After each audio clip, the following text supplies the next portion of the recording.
तो आज के हमारे ये गहरी पड़ताल इस बात पर है कि अपने दिमाग को और तेज और पैना कैसे बनाया जाए। आजकल की तेज रफ्तार जिंदगी में कौन नहीं चाहता कि भाई दिमाग थोड़ा और चले, याददाश्त थोड़ी बेहतर हो जाए। बिल्कुल। और इसी सवाल का जवाब ढूंढने के लिए ना हमने एक दिलचस्प लेख को खंगाला है। अच्छा। हाँ, उसका शीर्षक है तेज दिमाग, आदतें और अभ्यास। इसमें कुछ आजमाए हुए वैज्ञानिक आधार वाले तरीकों पर बात की गई है। हाँ। और रोजमर्रा की कुछ आदतें बताई गई हैं जो दिमाग की शक्ति बढ़ाने में मददगार हो सकती हैं। हाँ, और हमारा मकसद सिर्फ ये नहीं कि हम बस लिस्ट बता दें कि ये करो वो करो, बल्कि ये समझना है कि ये चीजें काम कैसे करती हैं और अपनी रोज की जिंदगी में हम छोटे छोटे प्रैक्टिकल बदलाव कैसे ला सकते हैं। बिल्कुल, ताकि सच में सोचने समझने की शक्ति और याददाश्त बेहतर हो। सही बात है। अक्सर लगता है ना कि दिमाग तेज करना कोई बहुत मुश्किल काम होगा, कोई रॉकेट साइंस होगा। हाँ, लेकिन ये लेख इशारा करता है कि जवाब शायद हमारी रोज की आदतों में ही छिपा है। तो चलिए देखते हैं कि ये लेख दिमाग को धार देने के लिए क्या क्या नुस्खे सुझाता है। तो लेख की शुरुआत ही होती है एक बहुत ही बुनियादी चीज से, पोषण मतलब खान पान। हाँ। अक्सर हम शरीर की सेहत के लिए तो खाने पर ध्यान देते हैं, पर दिमाग के लिए सही खाना इतना जरूरी क्यों बताया गया है इसमें? ये एक बहुत ही अहम नुक्ता है। लेख इस बात पर जोर देता है कि हमारा दिमाग शरीर का शायद सबसे ज्यादा ऊर्जा खपत करने वाला अंग है। अच्छा। हाँ, उसे लगातार सही ईंधन की जरूरत होती है। अगर उसे सही पोषक तत्व मतलब न्यूट्रिएंट्स नहीं मिलेंगे तो उसके काम करने के तरीके पर सीधा असर पड़ेगा। सोचिए, जैसे एक बढ़िया गाड़ी को सही तेल, सही ईंधन चाहिए ना, बिल्कुल वैसे ही दिमाग को सही न्यूट्रिएंट्स चाहिए। तो वो कौन से खास सुपर फूड्स हैं दिमाग के लिए जिनका जिक्र किया है लेख में? लेख कई चीजों की तरफ इशारा करता है। सबसे पहले तो मेवे। मेवे कैसे? जैसे बादाम, अखरोट और काजू। इनमें हेल्दी फैट्स होते हैं, एंटीऑक्सीडेंट्स होते हैं, विटामिन ई होता है।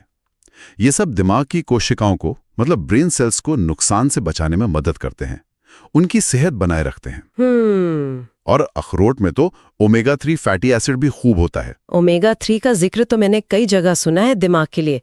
लेख इस पर क्या कहता है? हाँ, लेख ओमेगा 3 फैटी एसिड को बहुत महत्व देता है। ये दिमाग की बनावट का एक जरूरी हिस्सा है, खासकर जो ब्रेन सेल की बाहरी परत होती है ना, मेम्ब्रेन, उसके लिए। ये सीखने और याददाश्त से जुड़े जो ब्रेन फंक्शंस हैं उनके लिए बहुत महत्वपूर्ण है। और ये मिलते कहाँ से हैं? ये हमें मिलते हैं अखरोट से, अलसी के बीजों से, और खास तौर पर जो तैलिया मछलियां होती हैं जैसे सैल्मन या मैकरेल, उनमें काफी होता है। अच्छा, और प्रोटीन और विटामिन के बारे में? हरी सब्जियों का भी शायद जिक्र था। बिल्कुल, प्रोटीन वाली चीजें जैसे मछली, अंडे, दूध, दालें, इनसे अमीनो एसिड्स मिलते हैं, और ये अमीनो एसिड्स चाहिए होते हैं न्यूरोट्रांसमीटर बनाने के लिए। जी। ये दिमाग के केमिकल मैसेंजर होते हैं ना। हाँ हाँ। जो हमारा मूड, हमारी एकाग्रता, हमारी सोचने की प्रक्रिया, इन सबको कंट्रोल करते हैं। अच्छा। और हाँ, हरी पत्तेदार सब्जियां जैसे पालक, केल, इनमें विटामिन के, ल्यूटिन, फोलेट, बीटा कैरोटीन जैसे तत्व होते हैं। ये दिमाग की सेहत और कह सकते हैं उम्र के साथ दिमाग की क्षमता कम होने की प्रक्रिया को धीमा करने से जुड़े हैं। और फलों का क्या, कोई खास फल बताए गए हैं? लेख में कुछ फलों का जिक्र है, जैसे ब्लूबेरीज। उन्हें तो कभी कभी ब्रेन बेरी भी कहा जाता है। अच्छा, ब्रेन बेरी। हाँ हाँ। उनमें एंथोसाइनिन नाम के एंटीऑक्सीडेंट्स होते हैं जो दिमाग में सूजन कम करने और सेल्स के बीच बातचीत बेहतर बनाने में मदद कर सकते हैं। केले और सेब जैसे फल भी फाइबर और जरूरी विटामिन्स देते हैं जो पूरी सेहत के साथ साथ दिमाग के लिए भी फायदेमंद है। ये तो हुई वो चीजें जो खानी चाहिए, पर किन चीजों से बचने की सलाह है ये जानना भी तो उतना ही जरूरी है। हाँ बिल्कुल, वरना अच्छी चीजों का असर भी शायद कम हो जाए। बहुत सही सवाल। लेख साफ तौर पर चेतावनी देता है जंक फूड और बहुत ज्यादा मीठी चीजों से बचने की। इनमें पोषक तत्व तो होते नहीं, और ये ब्लड शुगर लेवल में तेज उतार चढ़ाव लाते हैं। इससे क्या होता है? मूड स्विंग्स, एनर्जी में कमी, ध्यान लगाने में मुश्किल। हाँ, होता है ऐसा। और अगर लंबे समय तक ऐसा खाना खाया जाए तो ये दिमाग में सूजन मतलब इन्फ्लेमेशन और ऑक्सीडेटिव स्ट्रेस को बढ़ा सकता है। ये दोनों ही सोचने समझने की क्षमता के लिए हानिकारक है। तो मतलब साफ है, दिमाग की तेज धार हमारी खाने की प्लेट से शुरू होती है। एकदम। हम जो खाते हैं वो सिर्फ हमारे शरीर का ही नहीं, हमारे विचारों और यादों का भी ईंधन है ना? ये कनेक्शन समझना बहुत जरूरी है।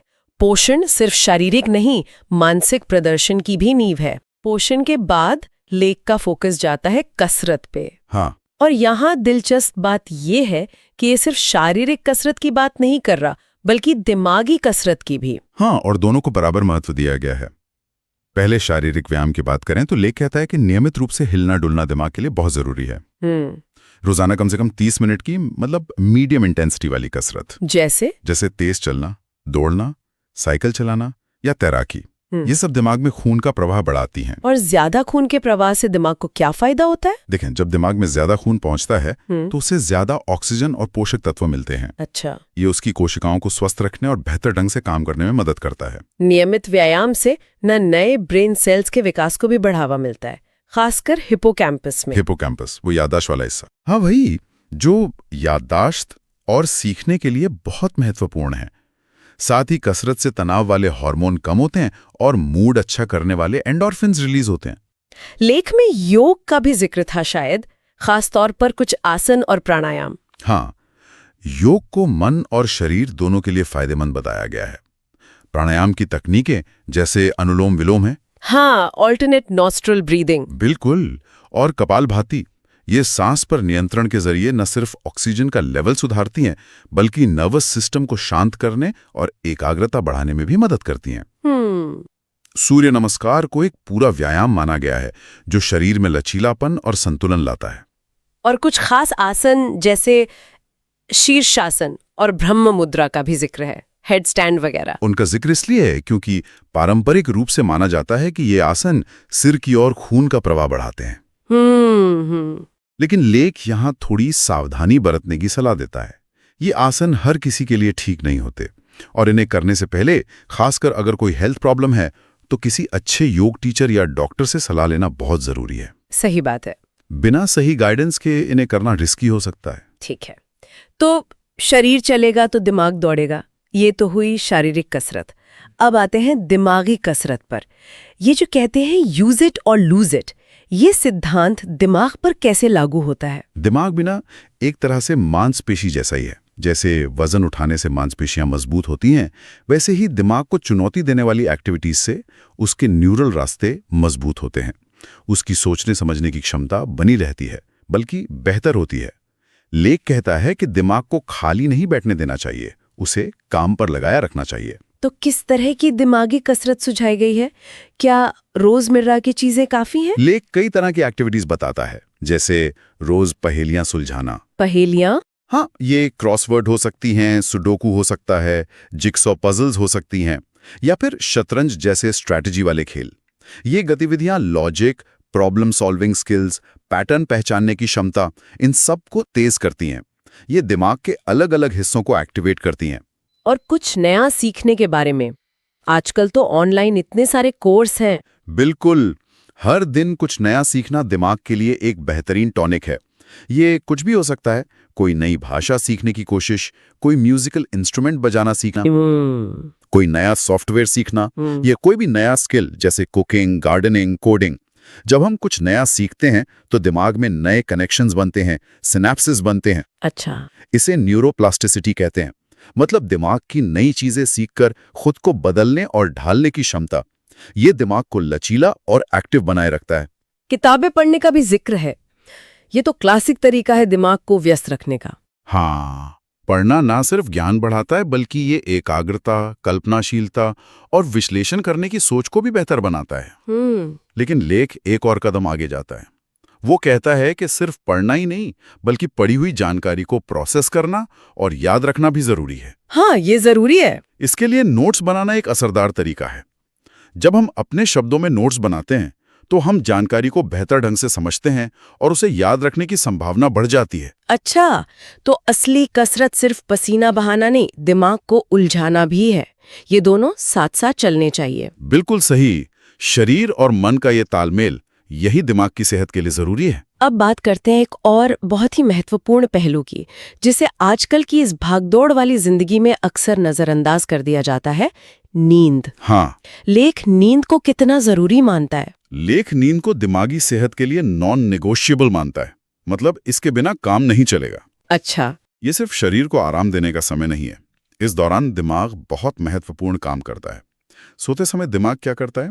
दिन भर की जानकारियों को छांटता है, गैर जरूरी जानकारी हटाता है और जरूरी यादों को पक्का करता है। इसे मेमोरी कंसोलिडेशन कहते हैं। और हाँ, ये दिमाग से हानिकारक टॉक्सिन्स को भी साफ करता है जो दिन भर में जमा हो जाते हैं। कितनी नींद जरूरी बताई गई? आजकल तो 5-6 घंटे सोना भी बड़ी बात लगती है कई लोगों को। लेख के अनुसार ज्यादातर बड़ों के लिए रोजाना 6 से 8 घंटे की, और वो भी बिना टूटी गहरी नींद जरूरी है। 6 से 8 घंटे? हाँ, लगातार कम नींद लेने से ना एकाग्रता में कमी आती है, फैसले लेने की क्षमता घटती है, मूड में चिड़चिड़ापन आता है, याददाश्त कमजोर हो सकती है, और लंबे समय में तो ये गंभीर स्वास्थ्य समस्याओं का खतरा भी बढ़ा सकता है। अच्छी नींद आए इसके लिए क्या सुझाव है? सिर्फ घंटे पूरे करना काफी है या नींद की क्वालिटी भी मायने रखती है? क्वालिटी बहुत मायने रखती है। लेख कुछ आदतें अपनाने की सलाह देता है, जैसे सोने का और जागने का एक पक्का टाइम तय करना, वीकेंड पर भी। अच्छा, रूटीन बनाना। हाँ, रूटीन। सोने से कम 1 घंटा पहले स्क्रीन टाइम बंद कर देना, मोबाइल, टीवी, लैपटॉप। क्यों? क्योंकि इनकी जो नीली रोशनी होती है ना, वो मेलाटोनिन हार्मोन के बनने को रोक सकती है, जो नींद के लिए जरूरी है। अच्छा। सोने से पहले कैफीन या बहुत भारी खाना खाने से बचना, और बेडरूम का माहौल शांत, अंधेरा और थोड़ा ठंडा रखना। सोने से पहले कुछ रिलैक्सिंग करने की सलाह भी है शायद। हाँ, सोने से पहले कुछ शांत करने वाली गतिविधि करना फायदेमंद हो सकता है, जैसे कोई हल्की फुल्की किताब पढ़ना, मतलब स्क्रीन पर नहीं, या गुनगुने पानी से नहाना, या धीमा सुकून देने वाला संगीत सुनना। ये दिमाग को सिग्नल देता है कि भाई अब आराम करने का समय है। तो अच्छी नींद मतलब दिमाग का रीसेट बटन। हाँ, और इसे रोज दबाना जरूरी है? बिल्कुल। नींद के साथ साथ ध्यान यानी मेडिटेशन का भी जिक्र है। इसका दिमाग पर क्या असर होता है? ध्यान को दिमाग की एकाग्रता, उसकी स्थिरता और इमोशनल बैलेंस बढ़ाने का एक बहुत शक्तिशाली तरीका बताया गया है। लेख कहता है कि रोजाना सिर्फ 10-15 मिनट का ध्यान भी काफी फर्क ला सकता है। कैसे काम करता है ध्यान? क्या होता है जब हम ध्यान करते हैं? ध्यान के दौरान हम अपने मन को किसी एक चीज पर फोकस करने की प्रैक्टिस करते हैं, जैसे अपनी सांस पर, या किसी शब्द पर, या शरीर में हो रही सेंसेशंस पर। और जब मन भटकता है, जो कि भटकेगा ही, वो स्वाभाविक है। हाँ, बिल्कुल। तो हम उसे धीरे से, बिना जज किए, वापस अपने फोकस पर ले आते हैं। ये प्रक्रिया एक तरह से मानसिक मांसपेशी को ट्रेन करती है जी। इससे ध्यान केंद्रित करने की क्षमता बढ़ती है और मन के बेवजह भटकने की आदत कम होती है। और तनाव कम करने में इसकी क्या भूमिका है? ध्यान तनाव कम करने में बहुत असरदार है। ये पैरासिम्पैथेटिक नर्वस सिस्टम को एक्टिवेट करता है। ये शरीर को रेस्ट एंड डाइजेस्ट मोड में लाता है। अच्छा। इससे तनाव हार्मोन कॉर्टिसोल, उसका लेवल कम हो सकता है। जैसा कि लेख इशारा करता है, लंबे समय तक बना रहने वाला तनाव, जिसे क्रॉनिक स्ट्रेस कहते हैं, वो दिमाग की कोशिकाओं को नुकसान पहुंचा सकता है, खासकर याददाश्त और सीखने से जुड़े हिस्सों में। ध्यान इस बुरे असर से बचाने में मदद करता है। तो ये एक तरह से दिमाग के लिए डिटॉक्स जैसा हुआ। विचारों की जो भीड़ चलती रहती है, उससे थोड़ी देर के लिए छुट्टी। हाँ, आप ऐसे कह सकती हैं। ये दिमाग को शांत करने, थोड़ी स्पष्टता लाने और अपनी भावनात्मक प्रतिक्रियाओं को बेहतर ढंग से मैनेज करने में मदद करता है। यहाँ एक दिलचस्प सवाल उठता है, क्या हम अपने दिमाग को वो जरूरी शांति और स्थिरता देने के लिए कोशिश कर रहे हैं, या उसे लगातार बाहरी उत्तेजनाओं और तनाव में उलझाए रखते हैं? ये सोचने वाली बात है। शांति शायद बाहर नहीं, अंदर ही ढूंढनी होगी। बिल्कुल। अब बात करते हैं पूरी जीवन शैली और काम करने के तरीकों की, क्योंकि दिमाग की सेहत सिर्फ इन खास गतिविधियों तक ही तो सीमित नहीं है ना? बिल्कुल नहीं। लेख इस बात पर जोर देता है कि हमारी पूरी दिनचर्या, हमारी आदतें, ये सब मिलकर दिमाग की सेहत तय करती हैं। इसमें सबसे पहले आती है एक मुनज़्ज़म, मतलब एक सिस्टमैटिक दिनचर्या। रूटीन फिर से? हाँ, कोशिश करना कि खाने, सोने, काम करने या पढ़ने का समय जहां तक हो सके नियमित हो। इससे शरीर की जो बायोलॉजिकल क्लॉक है, जैविक घड़ी, वो सिंक में रहती है। ये हार्मोनल बैलेंस और पूरी सेहत के लिए अच्छा है। और आजकल के मल्टीटास्किंग के जमाने के बारे में क्या? एक साथ फोन पे बात करते हुए ईमेल लिखना या मीटिंग में नोट्स लेते हुए कुछ और सोचना, ये तो बहुत आम है। आम जरूर है, पर लेख इसे दिमाग के लिए अच्छा नहीं मानता। क्यों? हमें लग सकता है कि हम एक साथ कई काम करके समय बचा रहे हैं या ज्यादा प्रोडक्टिव हो रहे हैं, लेकिन रिसर्च बताती है कि हमारा दिमाग असल में एक साथ कई कामों पर ठीक से फोकस नहीं कर सकता। वो असल में तेजी से एक काम से दूसरे पर स्विच करता है। अच्छा। इससे गलतियां होने की संभावना बढ़ती है, तनाव बढ़ता है और किसी भी काम में गहराई से डूबना मुश्किल हो जाता है। लेख सिंगल टास्किंग की सलाह देता है, मतलब एक समय में एक ही काम पर ध्यान देना। ये तो आजकल की काम की दुनिया के थोड़ा उलट लगता है, पर दिमाग के लिए शायद यही बेहतर है। हाँ। और नशे के बारे में क्या? लेख स्पष्ट रूप से किसी भी तरह के नशे से दूर रहने की सलाह देता है। शराब, सिगरेट या कोई और ड्रग्स, ये चीजें सीधे तौर पर दिमाग की कोशिकाओं को नुकसान पहुंचाती हैं, न्यूरोट्रांसमीटर का संतुलन बिगाड़ती हैं और लंबे समय में सोचने समझने की शक्ति, याददाश्त और फैसले लेने की शक्ति पर बहुत बुरा असर डालती हैं। दिमाग की सेहत के लिए इनसे परहेज करना जरूरी है। काम या पढ़ाई करने के तरीकों पर भी कुछ सुझाव हैं? स्मार्ट वर्क का जिक्र था। ले कहता है कि घंटों तक लगातार बिना रुके काम या पढ़ाई करने से ना प्रोडक्टिविटी कम हो सकती है और दिमाग थक जाता है। इसकी बजाय स्मार्ट वर्क का तरीका अपनाना बेहतर है।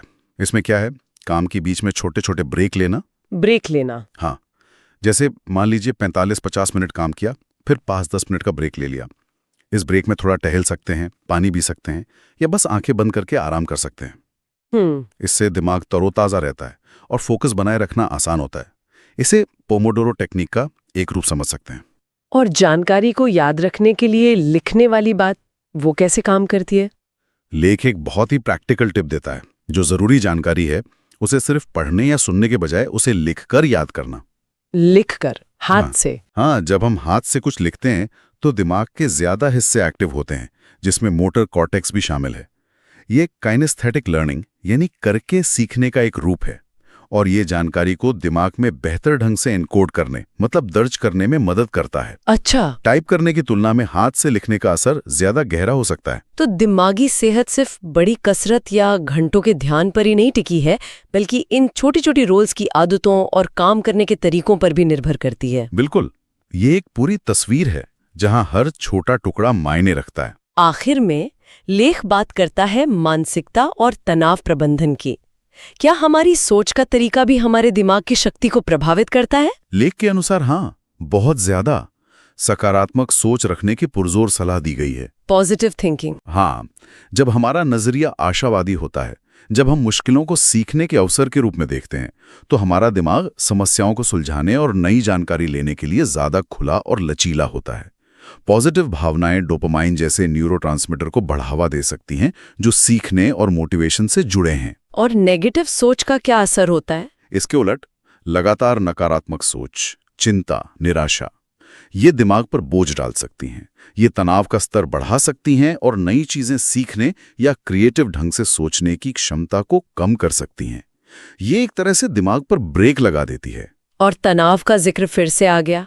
लगता है ये दिमाग का सबसे बड़ा दुश्मन है। हाँ, कह सकते हैं। इसे मैनेज करने के क्या तरीके सुझाए गए हैं? तनाव को कंट्रोल करना दिमागी सेहत के लिए सबसे जरूरी चीजों में से एक बताया गया है।